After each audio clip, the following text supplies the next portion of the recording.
안녕하세요. 지금 너무 억울하고 화가 나서 글을 씁니다. 저는 지방에 살고 있는 20대 대학생입니다. 옛날부터 층간소음에 시달리고 있었지만 오늘은 하다하다 너무 황당했어요. 우리 집에 사람 불러서 이게 시끄러운 건지 물어보라고, 너네가 예민한 거라고, 너네가 정상이냐고 병원이나 가보라는 소리를 하길래 정말 어이가 없어서 글을 쓰게 되었습니다. 덕분에 설날 아침부터 온 아파트를 시끄럽게 하고 쪽은 쪽대로 다 팔았네요. 나중에는 경찰분들까지 출동했습니다. 경찰분들도 저희가 녹음기를 켜고 있는 걸 보고 왜 녹음하고 있냐고 물어보시던데, 사실 윗집 남자분이 검찰이고 여자분이 경찰이라 저희 보고 고소할 거야. 협박하는 거야? 법으로 해결하자. 증거 있어? 라면서 소리쳐서 나올 때마다 항상 켜고 있습니다. 만나면 매번 증거 있냐 소리를 해서 녹음기를 켜고 다니니 진짜 노이로제 걸릴 것 같네요. 남자가 검사, 여자가 경찰이라 처음부터 법용어를 쓰더라고요. 저희 집에 으름장을 놓아도 되냐고 했더니 지금은 제복 안 입고 있으니 괜찮아. 랍니다. 거기다가 윗집 소음이 나서 관리사무소로 조금 조용히 해달라고 연락을 해도 조용해지기는커녕 요즘은 보복성으로 완전히 예전에 들었던 소리랑 차원이 다른 소리를 냅니다. 윗집은 인터폰을 하면 일부러 끕니다. 왜 끄냐고 물어보니 자기 집이라 마음대로 끈다네요. 오늘 아침에도 너무 시끄러워서 문 열고 나갔다가 어머니가 엘리베이터에서 윗집을 만났습니다. 저희 집은 시국 때문에 아무데도 안 가고 집에 있었는데 오늘 가족 4명 모두 어디를 가는지 캐리어를 끌고 나왔더라고요. 윗집에는 검사 남편, 경찰 아내, 중학생 아들, 초등학생 6학년 딸이 있습니다. 저번 추석 때도 친인척 다 불러서 새벽 3시까지 놀더니 그냥 저런 사람인 걸 알면서도 힘 빠지고 황당하고 어이가 없었습니다.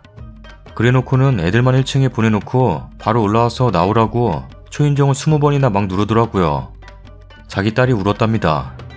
무슨 자기 딸이 울었다는데 애가 울었으면 애를 달래야지 어른 둘이 올라와서 나오라고 소리칩니까? 황당해서 진짜. 윗집은 인터폰도 끊어놓으니 우리도 안 나가려고 계속 껐더니 나오라고 계속 누르더라고요. 10번 넘은 이후에는 새지도 않았고 집 앞에서 소리치고 나오라고 악을 쓰더라고요. 나중에 1층 내려가서 보니 애들 둘은 우리 싸우는 거 구경하더라고요. 저희 빤히 보면서.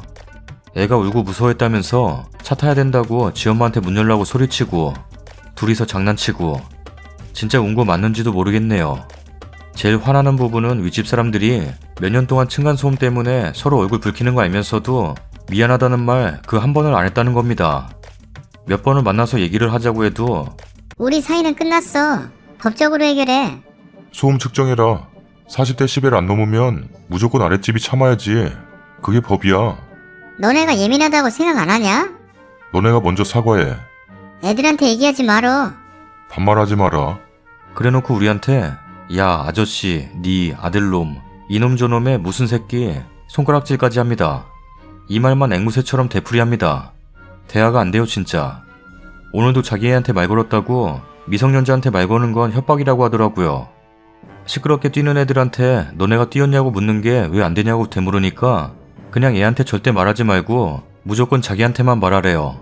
대체 말하면 들을 의향은 있냐, 애들한테 전달은 하냐 하니 그건 또 자기 맘이라고 하더라고요. 진짜 벽에 대고 이야기하는 줄 알았습니다. 그래서 나중에는 그럼 애들 크면 어떻게 할 거냐, 그때도 애들이라고 뭐라 안 할 거냐 하니 그때는 또 그때라며 말을 못 하더라고요. 오늘 설날 당일에 엘리베이터에서 윗집 부모랑 애들하고 다 같이 있는데 말 걸었다고 저희 집 다시 찾아와서 초인종을 20번 넘게 누르고 집 앞에서 대거리를 했습니다. 경찰 신고할까 했는데 피해자처럼 안에만 있지 말고 나와봐 겁쟁이들아. 라길래 나갔더니 하는 말이 반말하지 마라입니다. 자기 애들한테 말 거는 거는 협박이라 하면서 자기보다 훨씬 어린 대학생한테는 경고한다. 마지막 경고다. 네 이제 나랑 해보자. 이런 식으로 말합니다. 아니 그럼 우리를 왜 불러냈냐고요. 저희한테 윗집이 하는 게 협박 아닌가요? 그래서 만난 김에 어제 내내 보복성 발망치 소리 누가 낸 거냐고, 남자분이 낸 거냐 애들이 낸 거냐 힘들다고 말했더니 그건 또 듣기 싫답니다. 그럼 대체 왜 나오라고 한 건지 참 이해가 안 가고 어이가 없네요. 진짜 얘기하면서도 자기네들 하고 싶은 말만 하고 다른 말은 또 지금 그거 얘기하는 거 아니라면서 다 끊더라고요. 복도에서 소리 울리고 시끄러우니 1층에 가서 얘기하자 했더니 개어코 저희 집 앞에서 하겠답니다. 시끄러운 건 윗집에서 낸 소리면서 우리끼리 싸우고 화내는 소리는 또 저희 집 앞에서 한답니다. 결국 경비 아저씨까지 올라오셔서 1층으로 내려갔는데 윗집에 둘은 현관문에 눈 대고 구경하고 있고 저희 보더니 달려나가고 그거 보고 저희 가족 셋이 내리니 윗집 부부는 내리지도 않고 이거 해당되는 거 많지? 아주 많지. 걸리는 거 많아. 이러면서 작당을 하더라고요. 이게 진짜 협박 아닙니까? 대체 뭐가 걸리는데요? 뭐에 걸리는지 진지하게 물어보고 싶었고요. 설날에 초인종 눌러서 사람 불러놓고 지네들은 이걸 어떻게 엮어보려고 한 것 같아서 개빡치네요. 어머니가 그거 보고 엘리베이터 내리라고 하다가 윗집 여자분과 손이 닿았나봐요. 그거 가지고 여자가 남자 보고 여보, 이거 폭행이지? 이거 친 거지? 쳤다 쳤어. 라고 또 소리 지르고 그것 때문에 엄마는 집에 와서 뭐 당하는 거 아니냐고 걸리는 거 없냐고 걱정하고 무서워하더라고요. 진짜 화나고 때린 걸로 그런 소리 들었으면 억울하지도 않겠다고 생각했네요. 사람 살면서 모든 걸 법으로 해결하냐, 서로 조심하면 되는 일 아니냐, 우리가 이렇게 얘기하면 애들한테 조심을 시키냐 물어봐도 자기 일이고 우리가 피해 입는 건 상관이 없답니다. 몇 년째 반복되는 말들 빼고 얘기하자 했더니 말을 또 못하더라고요. 그래서 저희 집은 이때까지 한 말 다 빼고 얘기해도 한참이나 더 있다 하니 어쩌라고요? 라고 하더라고요. 진짜 속상하네요. 저희가 힘들어서 인터폰 하는 건 자기네 사정이라고 끄면서 설 아침부터 나오라고 초인종 몇 번을 누르고 나오라고 소리치는 건 되는 겁니까? 우리한테는 내로남불이다, 이 사람들 이상하고 무식하다 얘기하면서 자기네들은 생각 안 하나 보죠? 우리가 먼저 시작했다 하면서 자기네들은 아무 잘못이 없다 이 말입니까? 보통 상식적으로 아랫집이 조금 조용히 해달라 하면 미안하다 조심하겠다 말이라도 안 합니까? 오히려 저희가 예민하다고 참으라 하네요. 오늘 만나서는 이 시국에 친구 불러서 얼마나 시끄러운지 물어보라대요. 정말 어이가 없어서 자기네들은 친구가 왔는데 자기 집 절대 안 온다 했답니다. 뭔 말이야? 그게 할 말이라고 하시는 건지. 저희도 이런 비꼰받고 모욕받고 하는 게 화가 나서 여기다가 글을 씁니다. 이러다 저희가 예민한 건가 하고 생각될까봐요. 상식이 안 통하고 말이 안 통해서 정말 속상하고 답답합니다. 긴 글 읽어주셔서 감사합니다. 이게 설 당일 아침 10시부터 오전 내내 있었던 일이에요. 제가 화나서 SNS에 올린다고 하니 부모님께서 참으라고 그냥 써두기만 했는데 주말 내내 어머니가 힘들어하시고 마음 상해해서 괘씸해서 그냥 올립니다. 그러고는 주말 내도록 또 발망치 소리 내고 마룻바닥에서 골프공 굴리고 쿵 떨어지는 듯한 소리가 납니다. 완전 보복성이 분명하네요. 요약입니다. 미안하다 한마디도 없던 윗집이 엘리베이터에서 애한테 말 걸었다고 아랫집에 와서는 설날 당일에 20번 넘게 초인종 누르고 나오라 하더니 나와서는 영상 촬영하고 뭐에 써먹을 것처럼 행세하더니 일 커지고 경찰 오니 자기 할 말만 하고 캐리어 끌고 놀러 갔습니다. 중간중간 문장이 좀 이상하네요. 댓글입니다. 진짜 검사 경찰은 맞아요? 경찰 신고하고 출동하고 법적 조치 들어가면 다 동료들이고 소문도 걱정되어서 웬만하면 유하게 넘기고 신고까지 안 가려고 하는데 그냥 그 사람들이 겁주려고 그러는 거 아닌가요? 괜히 님들 겁먹으라고 하는 소리에 어머니만 놀라시는 것 같은데 근데 층간소음은 아랫집이 절대 못 이겨요. 그냥 이사 가시는 게 나을 수도 있어요. 층간소음보다 저런 사람들 마인드가 글러먹었네. 진짜 저런 사람이 있나 싶네요. 공무원들이면 트러블 생길 일 최대한 피하는데 전 직업부터 의심스럽네요. 공무원은 형사사건 연루만 되어도 직장에 공문 날아오게 되어 있는데 진짜 공무원 맞아요? 법대로 한다 하니 데시벨 측정 다 하시고 윗집이랑 말 그만하고 경찰 부르고 시청에다가 민원 넣으시는 게 좋겠어요. 본인을 검사, 경찰 등의 공권력을 집행하는 직업임을 명시하고 사적인 일에 사용했다면 해당 아파트와 몇 호인지 촬영하신 동영상을 근거로 민원 넣으세요. 공권력을 행사할 것처럼 직업을 명시하고 윽박지르는 등의 행위를 하고 죄를 지은 것처럼 폭행이니 뭐니 소리를 질렀다면 분명히 징계를 받을 사유가 될 겁니다. 비번인 경찰관도 경찰관임을 밝히면 사법권을 행사할 수 있기 때문입니다. 경찰관 직무집행법 근거, 사법권 남용이죠. 직접 찾아와서 벨 누르는 게 불법인데 그걸 모르는 경찰 검찰이 어딨어요. 경찰들은 와서 그 사람들 보고 찾아오는 거 불법이라고 안 그러던가요? 말하는 투가 검사와 경찰은 아닌 것 같습니다. 사칭인 듯한데 다른 분들 얘기처럼 사칭부터 먼저 확인하고 녹음본 있다셨으니 그걸로 올리세요. 그럼 좀 조용해질 것 같네요. 예전 옆집 남자 하도 시끄러워서 조용하랬더니 자기 신문기자라고 너 어디서 일하고 뭐하는지 자기가 신문에 퍼뜨린다는 웃기지도 않은 대꾸를 하더군요. 물론 신문기자 아니고 마트에서 물건 나르는 알바이라는 사람이었고 들킨 뒤로는 조용하더군요. 오히려 진짜 검사 경찰이면 저렇게 말 못할 텐데. 검사 경찰이랑 한 건물에서 근무하는 정도인데 오버하는 느낌. 글쓴이 가족들 쪼는 반응 보고 먹힌다 싶으니까 자꾸 어그로 끄는 듯요. 진짜로 신고해요. 민원도 넣고 글도 여기저기 뿌리시고 만약 진짜여도 저런 거 문제고 사칭이면 더 문제겠죠. 저런 사람들 잡아떼는 거 잘하니까 녹음 잘하시고요. 변호사 선임해서 대응하세요. 저런 인간들은 판결문 받아서 따끔한 맛을 보여야 해요. 증거 잘 모아서 대응하세요. 하루 이틀 지낼 것도 아니고 자기네가 몸담고 있는 곳으로부터 심판받게 하세요. 저런 인간들 내비두면 사회 악으로 자리 잡아요. 계속 피해자만 양산하게 됩니다. 다음 사연입니다. 3주 전 여자친구가 갑자기 떠났습니다.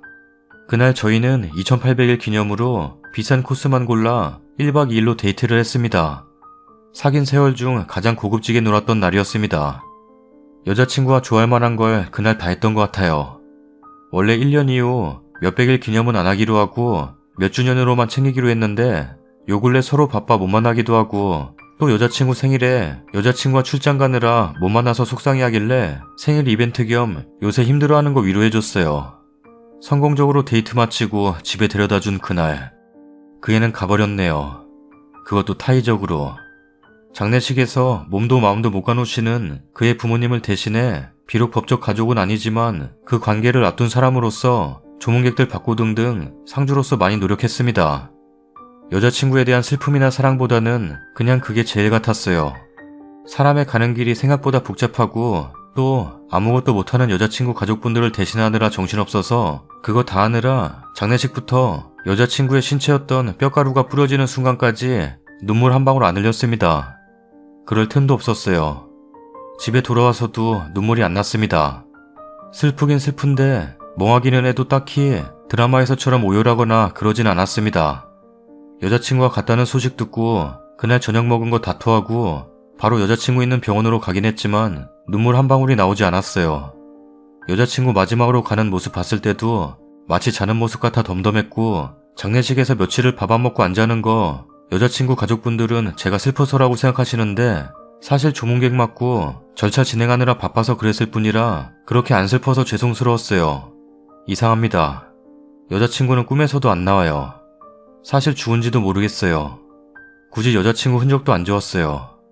그의 물건, 커플용품, 편지, 사진 다 그대로 제게 있어요. 전과 달라진 게 있다면 연락이 안 올 뿐인데 그냥 그 애가 해외 출장 자주 갔던 그때처럼 느껴져요. 20대 초반에 4년 사귀고 한 8개월 정도 잠시 헤어진 적이 있는데 그때랑 비슷한 감정입니다. 그냥 허전하고 먹먹하긴 한데 울지 않네요 제가. 어쩔 때는 죽은 것도 깜빡해서 여자친구가 가고 싶어 하던 유럽여행 계획하려 비행기표 사다가 아차한 적도 있어요. 사랑하는 사람이 죽으면 대굴대굴 구르며 소리치고 눈물을 흘려야 하는데 그냥 모든 것이 귀찮기만 합니다. 너무 귀찮아서 밥 먹고 자는 것조차 귀찮습니다. 사람 만나는 것은 물론 회사도 귀찮아서 그만둔다는 거 사정 다 하시는 상사분이 말려서 길게 휴가 냈습니다. 그냥 멍합니다. 멍하기만 합니다. 그저께는 여자친구 어머니께서 여자친구와 저랑 사귀기 시작한 날부터 쓴 편지 형식의 일기장 몇 권을 주셨어요. 당연히 대부분 제 얘기가 가득했습니다. 좋은 날은 좋게, 싸운 날은 나쁘게 제 이야기가 적혀 있었어요. 가장 최근 내용은 그 친구가 떠나기 3일 전에 쓴 건데 오랜만에 저를 만나서 기쁘다고 설렘 가득하네요. 카톡에다가는 아 바쁜데 밀당 좀 해라 이렇게 보냈지만 이렇게까지 좋아할 줄이야. 여자친구 취직한 이후로 저희는 장거리 연애를 해서 자주 못 봤거든요. 보더라도 너무 바쁜 사람이라 제가 가야지만 볼 수 있던 사람이었습니다. 못내 서운했지만 이해해줄 수밖에 없었습니다. 여자친구한테 아주 못해줬다고 생각한 적은 없습니다. 최선을 다해 사랑했습니다. 다만 잘해줬다 여긴 적은 더 없습니다.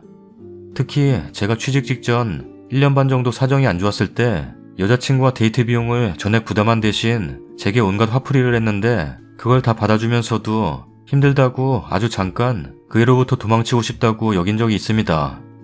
그게 두고두고 미안해서 취직하고 대부분의 월급을 여자친구한테 부었습니다. 그러면 좋아할 줄 알았고 실제로 좋아했다고 일기장에 써놨네요. 참 바보 같습니다. 본인은 1년 반이나 나를 책임져 줬으면서 고작 8개월 받았다고 좋아한다는 게 나는 절반도 해주지 못했는데 늘 바보 같은 여자였습니다. 늘. 겉보기에는 참 쌀쌀맞고 차가운 여장부라 연애 초에는 속을 알기 어려웠습니다. 저랑 사귀기 전부터 오랜 기간 저를 짝사랑했다는데 티 하나 안 날 정도였습니다. 그래서 그 애가 눈물 많다는 것도 남들이 아무렇게 뱉는 말 그대로 다 비수처럼 듣는 것도 행여 남에게 피해 끼칠까봐 늘 스스로를 지나치게 돌아보며 채찍질한다는 것도 남이 괜찮다는데 자기가 괜찮지 않아 잘못하지 않았을 때조차 가슴 치는 것도 거짓말 못하는 것도 농담을 진담으로 받는 것도 가족들이랑 저 제외하고는 아무도 모릅니다. 그래서 남들은 그런 여자친구가 괜찮은 줄 알고 참 많이 상처 줬습니다. 저조차도 사귀고 1년 지나서 알았으니 저는 그들을 비난할 자격이 없습니다. 그냥 여자친구 편에 서서 같이 싸워주고 미워는 했지만요. 일기장을 봐도 속상하지만 눈물은 안 납니다. 저 참 이상하죠. 그저 여자친구를 얼마든지 볼 수 있을 것 같아요. 그리 멀게 느껴지지 않아요. 남들은 사랑하는 사람이 떠나면 따라 죽을 생각도 하는데 저는 왜 그런 생각이 안 들까요? 오늘은 여자친구의 일기장에 예쁜 옷을 사고 싶다는 글귀가 있어서 그 애가 좋아하는 스타일의 옷을 사려고 일주일 만에 집 밖에 나가 백화점으로 갔는데 이내 머리가 핑핑 돌고 귀가 울려서 여자 옷만 사고 집에 왔습니다.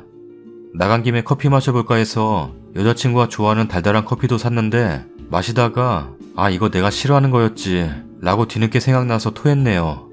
토하다 나중에는 노란물만 나왔습니다. 저는 나쁜 놈입니다. 결혼 앞둔 여자가 죽었는데 울지 않고 살아갑니다. 정신과 가서 검사라도 받아야 하나 고민됩니다. 사실 움직이는 게 너무 귀찮지만 가끔 아직도 여자친구가 살아있다고 생각하는 거 보면 미친 것 같긴 하니 병원 가봐야겠죠?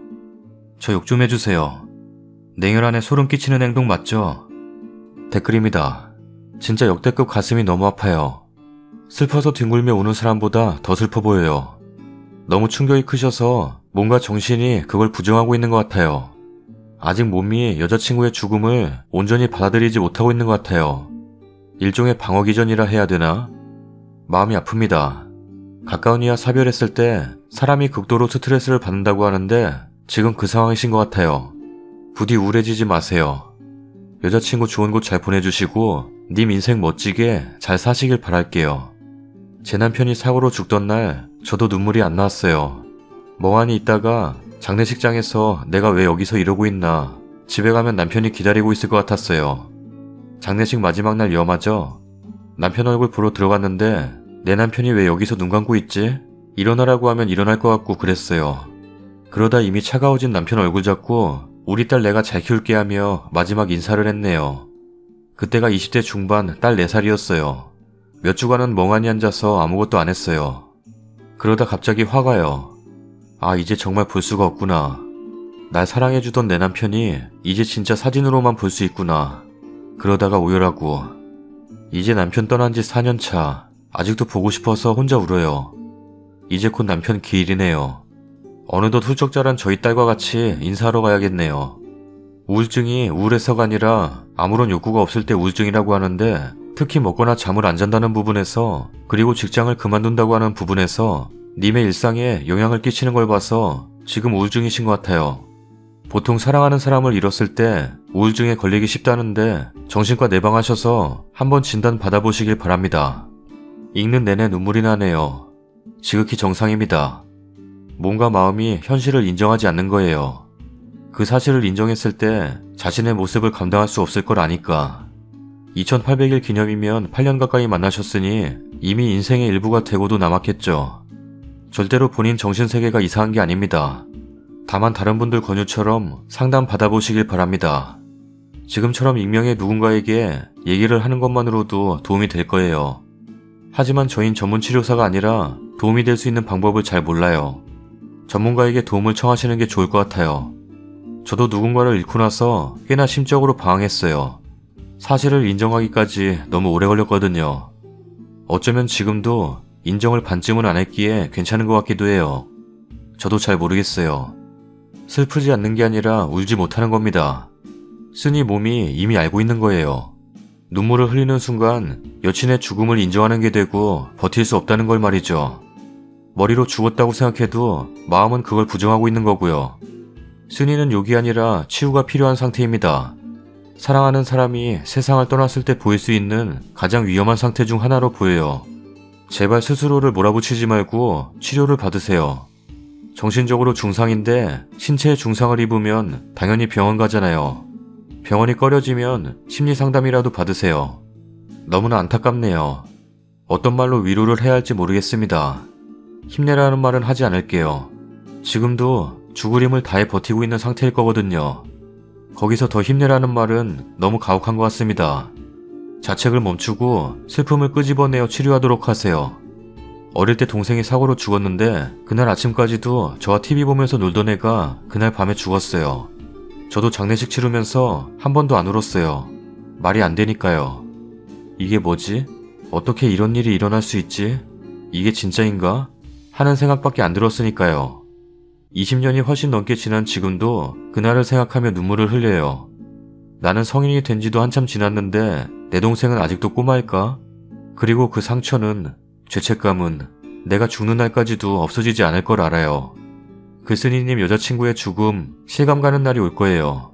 그렇게 되면 그때부터 다신 보지 못한다는 엄청난 슬픔이 밀려올 텐데 제발 마음을 다잡고 아픔 없는 곳에서 날 지켜봐주고 있다고 생각하시고 가족들과 함께 잘 이겨내시길 바랍니다. 지금 슬프지 않은 건 아직 받아들이지 못해서일 뿐이에요. 반드시 시간이 해결해줍니다. 물론 씻은 듯이 잊혀지지 않아요. 하지만 살아갈 수 있을 정도로 묻어내집니다. 정신 똑바로 차려야 된다 생각하시고 본인을 잘 잡아주세요. 응원하겠습니다. 저도 아빠 돌아가실 때 조문객들이 보기에 많이 안 울었나 보더라고요. 충격으로 주저앉은 엄마가 걱정이었고 군대에 있는 오빠한테 연락도 해야 했고 20살이던 제가 처리하고 결정해야 할 일들이 수십 가지였어요.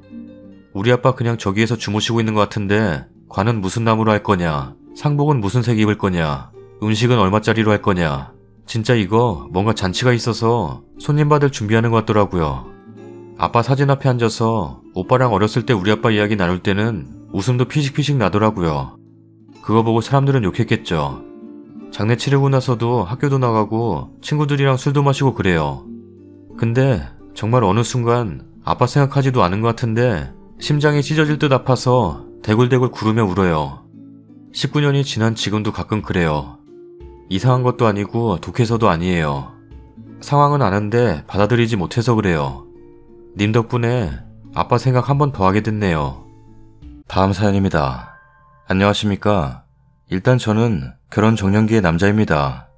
주변에 여자인 친구들이 거의 없고 지방 출신인데다가 근무하는 환경도 남자가 태반인지라 이곳에 여러분들에게 여쭤보고 싶네요.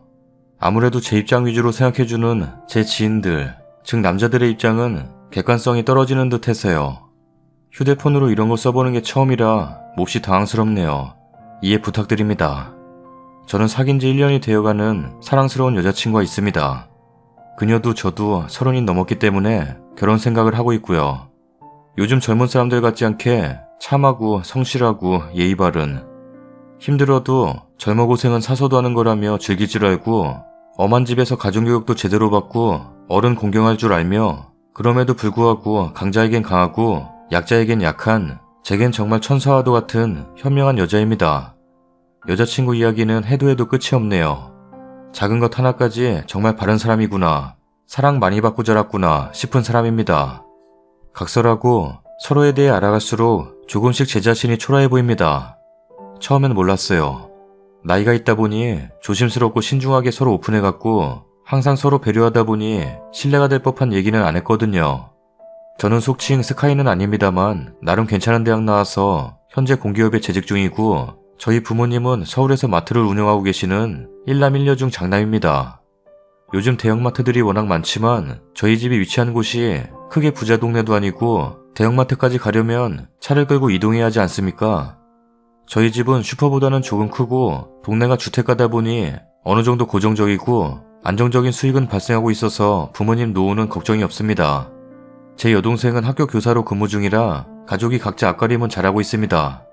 나름대로 객관적으로 쓴다고 쓰긴 썼는데 다소 주관적일지도 모르겠네요. 그녀는 특정 전공을 나와 해당 직종에서 쭉 근무하고 있습니다. 전문적인 전공이라 벌이가 매우 높지는 않더라도 안정적인 취업이 보장되는 전공입니다. 일부러 취업난과 구직난을 고려해 전문직을 선택했다고 하더라고요. 또한 본인이 몹시 행복하게 일하고 있습니다. 그녀는 이녀 중 장녀인데 아버님은 외국계 회사의 임원으로 근무하고 계시며 어머님 역시 중견 회사의 이사 자리까지 근무하신 굉장한 커리어 우먼이십니다. 여동생은 예체능을 전공하고 현재 좋은 직장을 다니고 있고요. 부모님 댁이 같은 서울이지만 동생과 함께 직장 때문에 자취를 하고 있는데 그 집이 부모님 소유의 집입니다.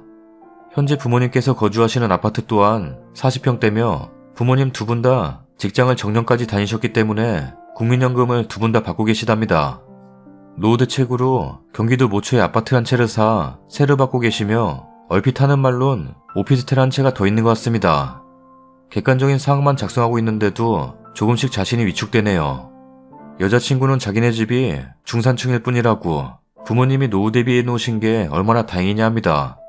상류층 입장에서 여자친구네는 중산층이겠지만 그냥 검소하게 자란 제 입장에서는 여자친구네는 몹시 상류층입니다. 알았으면 안 만났을지도 모르겠어요. 부담돼서. 그러나 그녀는 데이트 비용도 제게 부담 주지 않으려 하고 제가 차로 이동할 때가 많으니 오빠는 기름값도 나가지 않냐며 어디 놀러갈 때마다 더 배려해주고 심지어 저 몰래 카드를 바꿔 본인 카드로 기름값도 계산해주는 서프라이즈도 해줄 정도로 배려심 있습니다. 명품백 하나 없고 명품 신발 하나 없고 자기는 그런데 별 관심이 없다 하고 백화점보다 시장을 좋아하고 조용한 곳에서 책 보거나 영화 보거나 맛있는 거 먹으러 가는 소소한 데이트를 몹시 좋아하는 그녀였기에 그저 나랑 비슷하게 평범한 사람과 평범한 사랑하는구나 하고 저 또한 행복했고 멋지고 당당하고 올바른 그녀를 만나 진심으로 감사했습니다. 하나부터 열까지 저에게 과분할 만큼 좋은 사람 만나 행복한데 가정환경이 차이가 나 스스로 좀 걱정이 됩니다. 더 좋은 남자 만나서 더 많은 거 누리며 살 수 있는데 평범한 슈퍼마켓집 아들 만나 평범하게 살 그녀에게 미안해집니다. 물론 이제는 서로의 가정환경에 대해 이야기하였고 그녀는 부모님께서 나이 들어도 계속 일하실 수 있다는 게 얼마나 감사한 일이냐며 저보고 복받은 줄 알고 감사하라는 말까지 합니다. 그녀의 부모님이나 저희 부모님이나 자식들에게 부담 주지 않으려 하시는 모습이 똑같다며 그런 가치관이 양쪽 집안이 같은 게 얼마나 좋은지 모른다며 그걸로 됐다는 얘기를 합니다. 실제로 사실이고요. 양쪽 집안의 환경의 차이는 있으나 부모님들의 마인드는 몹시 비슷하시더군요. 그녀의 부모님께서도 저와 저희 집을 마음에 들어 하시고 저희 부모님은 당연히 귀한 집따님이 그것도 싹싹하고 예의 바른 모습까지 갖추었으니 더할 나위 없이 아껴주십니다. 결혼에 대한 준비는 서울에서 전셋집 얻을 정도는 해놓았습니다. 밑바닥부터 시작하지 않고 저 역시 안정된 직장을 다니고 있으니 힘들게 하지 않겠다는 자신은 있습니다만 제겐 너무 완벽한 훌륭한 여자인 그녀가 저 혹은 저로 인해 힘들게 될까봐 걱정입니다. 모바일로 이런 거 써보는 게 처음이라 화면상 어떻게 보일지 모르겠네요. 다소 보기 불편하셨거나 너무 길었다면 죄송합니다. 객관적인, 특히 이미 결혼을 하신 여성분들의 의견이 듣고 싶어 올리니 댓글 좀 간곡히 부탁드립니다. 어제 오전에 글 써놓고 점심때까지 모바일로 힐끔힐끔 보면서 출근해서 감사의 댓글 달아드려야지 했는데 한시름 덜고 보니 댓글이 너무 많이 달려 일일이 감사 말씀 드리지 못해 이렇게 추가글로 작성하게 되었습니다. 댓글들을 다들 읽기나 할까 했는데 본인이 고민을 토로하다 보니 그 많은 댓글도 하나하나 다 읽게 되더군요. 많은 댓글과 여러분들이 보내주신 의견, 저희들 축복해주셔서 정말 감사드립니다. 또한 저에게 기죽을 것 없다, 힘내라는 응원의 메시지 정말 감사드립니다. 그리고 자격지심 이야기를 많이들 해주셨더라고요. 제가 지금 느끼는 감정이 저는 자격지심과는 조금 다른 거라고 생각이 들지만 나중에 시간이 더 지나면 그게 자격지심으로 변하거나 굳어져 버릴 수도 있을 것 같습니다. 그렇게 되지 않도록 수많은 분들의 걱정 어린 충고 기억하겠습니다. 글을 쓰기 잘한 것 같아요. 저는 주변에 객관적으로 말해줄 여자들이 별로 없기 때문에 남자들끼리 그런 거 있잖아요. 뭐 처가떡 볼 수 있으니 좋은 거 아니냐. 요즘 여자 같지 않다. 땡 잡았다. 그런데 그건 제 입장이기 때문에 여자 입장에서 생각해보고 싶었습니다. 나는 당연히 그녀를 만나 행복하지만 과연 그녀도 이렇게 환경이 다른 나를 만나서 행복할까 하고요.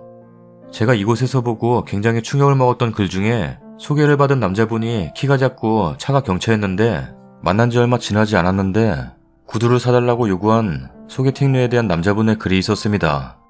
진실은 모르지만 어쨌든 키가 작고 경차에 구두를 사주지 않아 만남을 끝내버린 듯 했던, 그걸 보고 굉장히 놀라며 제 여자친구에 대한 생각을 다시 한번 더 해보게 된 것 같습니다. 허영심과는 전혀 다르게 30이 넘은 나이임에도 불구하고 명품백임의 명품 구두에 관심도 없는 여자. 자신이 가지고 있는 유일한 명품백이 마이클 코어스 가방인데 그게 70몇만 원 하는 거래요. 그런데 파주 아울렛에 영화를 보러 갔다가 보니 그 제품이 40몇만 원으로 가격이 내려가 있는 걸 보고, 아, 내가 가진 유일한 비싼 가방인데 저렇게 싸지다니. 좀 슬픈데? 정말 이런 식으로 유쾌하게 훑고 지나가던 그녀의 모습을 잊을 수가 없었어요. 엄격한 집안에서 사랑받으며 자란 그녀는 그 속의 소개팅녀와는 너무도 다르거든요. 사실 나는 가방에 관심이 없어. 그러니까 나는 못 사는 게 아니라 안 사는 거야. 그녀는 비싼 돈을 주고 좋은 제품을 사야 하는 것과 그럴 필요가 없는 것에 대한 기준이 명확했어요. 어느 정도 잘 사는 집의 딸인데 정말 저렇게 감사할 만큼 바란 사람이구나 라는 걸 깨달으니, 저런 사람을 제가 제 여자친구로 제 옆에 두고 있다는 사실 자체가 너무 황송한 그런 기분 아시는지요? 제 친구들에게 말하면 반 이상은 팔불출이다, 병구다, 비웃기 일수입니다만 정말 사실입니다. 제가 너무 못나 보여 열등감을 느끼는 게 자격지심이라면 저는 자격지심이라기보다는 감사하고 황송하다고나 할까? 말이 좀 이상하지만 아무튼 여러분들의 말씀 정말 많이 새겨듣고 정말 많은 위로와 격려가 되었습니다. 세상에 단 하나밖에 없을 정말 멋진 제 여자친구, 우리 구슬이. 구슬이가 행복할 수 있도록 지금처럼, 아니 지금보다 더 열심히 살겠습니다. 구슬이는 애칭입니다. 많은 의미가 포함되어 있어서 장난삼아 부른 건데 지금은 오로지 구슬이네요. 저는 글을 처음 쓰는데 문체가 많이 겹친다며 농약 같다고 하신 분은 다른 분과 착각을 하시는 듯 합니다. 지방 출신인데 부모님과 함께 상경한 경우입니다. 설명이 부족해 착오를 안겨드렸네요. 회사에서 쓰는 거라 좀 두서없고 정신없는 점 양해 부탁드립니다. 감사합니다. 댓글입니다. 그 여자분 행복하시겠어요. 그런데 참고로 그런 사람일수록 자격지심이 있는 남자는 질색팔색합니다. 남자는 곧 죽어도 자신감. 내 여자 하나 행복하게 해주겠다는 각오로 결혼하세요. 순조롭게 잘 흘러가는데 왜 이렇게 열등감에 빠져 계세요? 일부러 고민거리 만들고 계시네요. 부부가 서로 사랑하고 화목한 모습 보여주기도 바쁜데 쓸데없는 고민은 이제 그만. 돈이 없어 보이는 게 아니라 사람이 없어 보여요. 친구 중에 님 여친과 비슷한 조건의 아이가 있는데요. 그런 사람일수록 상대의 인성이나 가정의 화목함을 최우선으로 따지더라고요. 학벌은 자기와 비슷하게 좋은 수준 찾고, 그런 사람이 선택한 게 님이니 너무 주눅들지 마시길. 그녀에게 님께서 그만한 가치가 있기에 사랑하고 함께 하려는 거입니다. 기죽지 말고 자신있게 그녀와 행복하게 사세요. 일단은 스스로 당당해질 필요가 있네요. 먼저 지레짐작하고 기죽지 않으셨으면 합니다. 부끄러워할 것 하나 없는데 왜 사서 걱정을 하시는지. 오히려 여자분 쪽에서는 경제적 걱정은 없겠다, 우리 딸 귀하게 여겨줄 성실한 사람 찾았으니 얼마나 다행일까요? 그리고 중산층이라는 게 참 웃긴 단어인데 딱히 소득이 얼마 이상, 얼마 이하면 중산층이다 라고 정해진 것도 없고요. 대한민국 누구에게나 물어봐도 95%는 중산층이라고 대답할 겁니다. 여자분 너무 괜찮은 것 같은데 꼭 잡으세요. 여자들은 열등감 있는 남자 진짜 싫어합니다. 신데렐라 같은 경우가 실제로도 많은 게 부유한 사람들은 어려운 환경에서도 꿋꿋하고 밝은 사람들에 대한 로망이 있다고 해요. 저도 부유까진 아니지만 어렵게 살아와서 생활력 강하고 책임감 강한 분 보면 뭔가 근사하달까? 설레설레 하더라고요. 많은 걸 못해줘서 미안하다거나 자기 비하적인 얘기는 절대 하지 마세요. 여자분도 검소하시니 이쁘게 만나세요. 제가 저 정도로 잘 사는 집 딸은 아니지만 웬만큼 사는 집 딸로 말씀드리자면요. 사랑이 더 중요해요. 돈은 걱정해 본 적이 없어서 배우자에게 돈 벌하지 않을 거고요. 첫째는 날 얼마나 사랑해주나, 둘째는 남자 인간성과 댐댐이가 어떤가, 셋째는 바람을 필 놈인가, 넷째는 성실과 능력입니다. 결혼해서 바람 피지 마시고 지금처럼 자상하게 대해주고 여자 집 돈으로 사업한다 하지 마시고 행복하게 사세요. 그렇게 과분하다 생각하는 상대가 평생 배우자로 고른 게 본인이니 기죽을 거 없으실 것 같은데요. 아마 여자분도 남자분이 본인 미래를 함께할 사람으로 본인을 선택해줘서 좋은 마음일 겁니다. 두 분 다 사랑하는 마음의 크기가 한쪽으로 기울지 않는다면 충분히 행복하게 살 수 있을 듯 합니다. 괜한 고민, 일어나지도 않은 가능성 희박한 우울한 미래를 먼저 걱정하는 건 어리석은 일이에요. 좋은 미래만 그리세요. 썰닭입니다. 채널이 많이 망가졌어요. 찾아서 들어주시는 한 분 한 분 정말 감사드립니다. 어저께 술 취한 큰형수님께서 메시지를 보내주셨네요. 읽어드리면서 마무리하겠습니다. 모두 좋은 하루 되세요. 아들, 우리 민성이 생일 축하해. 요즘 시국 때문에 얼마 전 우리 아들 졸업식도 제대로 못 챙기고 넘어가 버렸네. 영상 졸업식이라니. 나는 우리 민성이가 태어나서 얼마나 고마운지 몰라. 항상 몸도 마음도 건강하게 살면 엄마는 더 이상 바랄 게 없어. 아들 사랑한다.